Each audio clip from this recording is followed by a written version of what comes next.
నమస్కారం. City cable news కి స్వాగతం. ముందుగా ముఖ్యాంశాలు.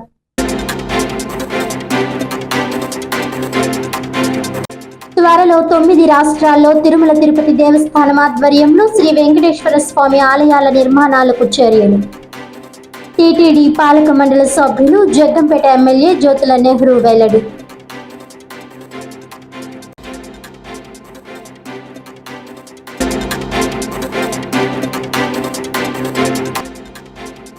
కాకినాడ రూరల్ నియోజకవర్గంలో బయటపడ్డ కూటమి నాయకుల అంతర్గత విభేదాలు.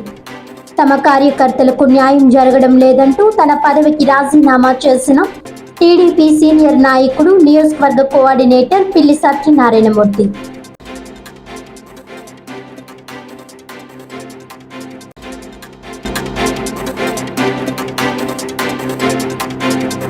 పార్క్ చేసిన కార్ల డిక్కీ నుంచి ₹1 కోటి విలువైన బంగారం చోరీ. నిందితుడిని అదుపులోకి తీసుకుని చోరీ సొత్తు స్వాధీనం చేసుకున్నట్లు వెల్లడించిన కాకినాడ జిల్లా ఎస్పీ బిందు మాధవ్.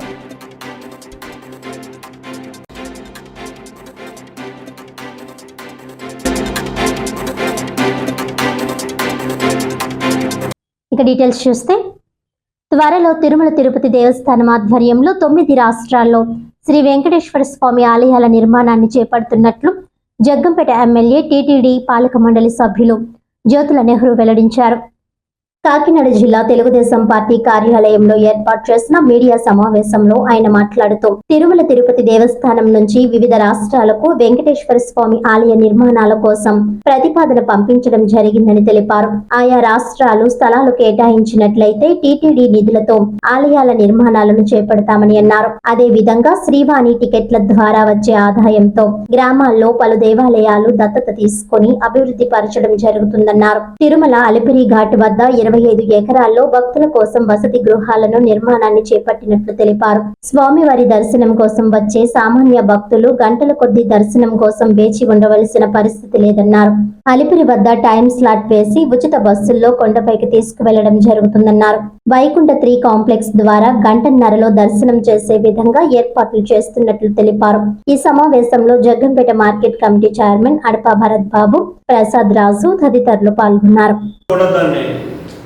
వివరంగా చెప్పాల్సినటువంటి బాధ్యత మా మీద ఉంది. ఇవాళ ఒకటే నిర్ణయం తీసుకున్నాం.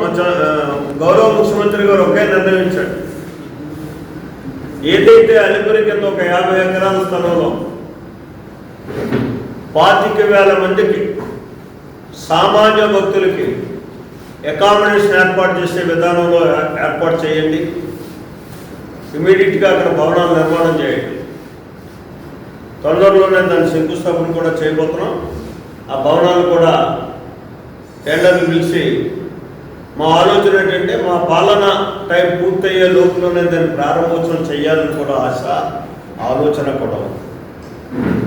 ఎందుకంటే 25,000 మంది అక్కడ దర్శనానికి సామాన్య భక్తులకు మనం అకామిడేషన్ ఏర్పాటు చేయగలిగినట్లయితే అక్కడి నుంచే ఉచిత బస్సులు తిరుమల దేవస్థానానికి వెళ్తాయి. ఉచిత బస్సుల ద్వారా వాళ్ళు వెళ్తూ ఇక్కడే స్లాట్ వేస్తారు. వాళ్ళు వెళ్ళి 3వ వైకుంఠ కాంప్లెక్స్ కూడా ఇవాళ నిర్మాణం చేయబోతున్నాం. కేవలం సామాన్య భక్తులందరినీ కూడా క్యూ లైన్లో నడిపించడం కాకుండా, ఆ ఇబ్బంది పెట్టకుండా ఈ 3వ వైకుంఠ కాంప్లెక్స్లో ఈ భక్తులందరినీ కూడా ఉచితంగా వచ్చే భక్తులందరినీ అందులో కూర్చోబెట్టి అక్కడి నుంచి ఏదైతే టైం స్లాట్ వేస్తారో ఆ స్లాట్ ప్రకారం అక్కడికి వెళ్ళిన తర్వాత గంటన్నరలోనే దర్శనం చేసుకునే పరిస్థితి. అక్కడికి వచ్చేలోపు 1 గంటన్నర పట్టే పరిస్థితి. అంటే యావరేజ్ 3 గంటలు దాటకుండా ఎట్టి పరిస్థితుల్లోనే కూడా సామాన్య భక్తులు కొండ ఎక్కిన తర్వాత దర్శనం చేసుకుని బయటకు వచ్చేటటువంటి విధానాలు ఏ విధానమే కాదు, మామూలు విధానంలో కూడా ఈ రకంగా చేయాలని ఆలోచన చేస్తున్నాం. అన్ని సౌకర్యాలని కూడా ఇవాళ సామాన్యులకు అందించి ఆ తిరుమల పవిత్రతను పరిరక్షించాలని చెప్పేసి మేము పనిచేస్తుంటే దాన్ని ఏదో రకంగా గౌరవం చల్లాలి. వీళ్ళు వచ్చే భక్తుల్లో వెంకటేశ్వర స్వామి కంటే ఎక్కువగా ఇంకే దేవుడు లేడు, వెంకటేశ్వర స్వామి అని చెప్పేటటువంటి విధానాన్ని కల్పించడానికి ప్రయత్నం చేస్తుంది ఈ పాలక మండలి. దీన్ని బుర్ర జల్లాలి. అందులో చైర్మన్ మరీ నిష్ఠాతుడిగా తయారై ఉన్నాడు. ఎక్కడ ₹1 ఆశించకుండా, ₹1 తీసుకోకుండా వాళ్ళ చైర్మన్ పనిచేస్తున్నటువంటి పరిస్థితి ఉంది. దాన్ని ఏదో రకంగా మసిపూసి మారేడుగా చేయాలి. ఒక పక్క హిందూ మతాన్ని నిర్వీర్యం చేయాలన్న ఆలోచన అవ్వచ్చు. ఒక పక్క వీళ్ళకు ఉన్నటువంటి వ్యక్తిగతమైనటువంటి వ్యాపార ఇబ్బందులు ఎవరైనా ఉంటే దాన్ని నేర్చుకోమనండి, ఎవడో కాదన్నాం. అంతేగాని దీన్ని తిరుపతి వెంకటేశ్వర స్వామిని హిందూ మతాన్ని బలేసేటటువంటి పరిస్థితి మాత్రం కల్పించొద్దని చెప్పి ఇటువంటి తప్పుడు పనికి వెళ్తే చాలా దిగజారిపోయారు. ఇవాళ నీ ఇంట్లోనే నీకు స్థానం లేనటువంటి పరిస్థితి కలిగిపోయింది. ఇది తిరుపతి వెంకటేశ్వర స్వామి యొక్క కోపం ఒక శాపంగా తయారై ఇవాళ నువ్వు ఆ స్థితికి దిగజారిపోతున్నావు. ఇప్పటి నుంచైనా స్థిరంగా ఉండి నీ మతాన్ని నువ్వు పూజించుకో, నీ మతాన్ని నువ్వు నమ్ముకో, నేను కాదంటులే. కానీ నా మతాన్ని మాత్రం నువ్వు న్యూనతపరిచే విధానానికి వెళ్తే మాత్రం నేను ఊరుకోను, భగవంతుడు. ఇది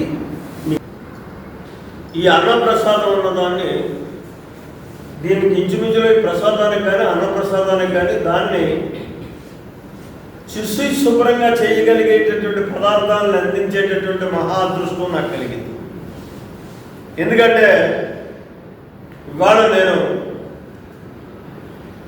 తిరుపతి బోర్డు మెంబర్గా ఈ సామాన్లన్నీ కొనేటటువంటి పర్చేస్ కమిటీకి ప్రధాన సభ్యుని. మేము ముగ్గురు రాజశేఖర రెడ్డి ముఖ్యమంత్రి అయిన దగ్గర నుంచి జరుగుతున్నటువంటి కుతంత్రాల వల్ల, ఉచిత నిర్ణయాల వల్ల ఇవాళ జగన్మోహన్ రెడ్డి వరకు వచ్చినటువంటి ఆ చైర్మన్స్ యొక్క అసమర్థత వల్ల, కావాలని చేసినటువంటి కార్యక్రమాల వల్ల ఈ అన్నమతస్థంగా మారినటువంటి పరిస్థితి. మొట్టమొదటి కోర్టులోకి మేము వెళ్ళినట్టునే చెప్పాం, తిరుపతి పవిత్రను పరిరక్షించుకోవాలనుకుంటే అక్కడ తిరుపతి తిరుమల వెంకటేశ్వర స్వామిని పూజించగలిగేవాడు, హిందూ మతాన్ని పరిరక్షించగలిగేవాడు ఇక్కడ ఉద్యోగస్తుడిగా ఉండాలి తప్పించి ఈ అన్య మతస్థులు అనేవాళ్ళు ఎవరో కూడా ఇక్కడ ఉద్యోగం చేయడానికి వీలు లేదని చెప్పి, అలాగని చెప్పి మనది సెక్యులర్ వ్యవస్థ కాబట్టి అన్ని మతాలని మనం గౌరవించాలి కాబట్టి ఎవడు పొట్టా మనం కొట్టకూడదు కాబట్టి వీళ్ళు వాలంటీర్ రిటైర్మెంట్ తీసుకుంటే వాలంటీర్ రిటైర్మెంట్ తీసుకోమనండి, లేదా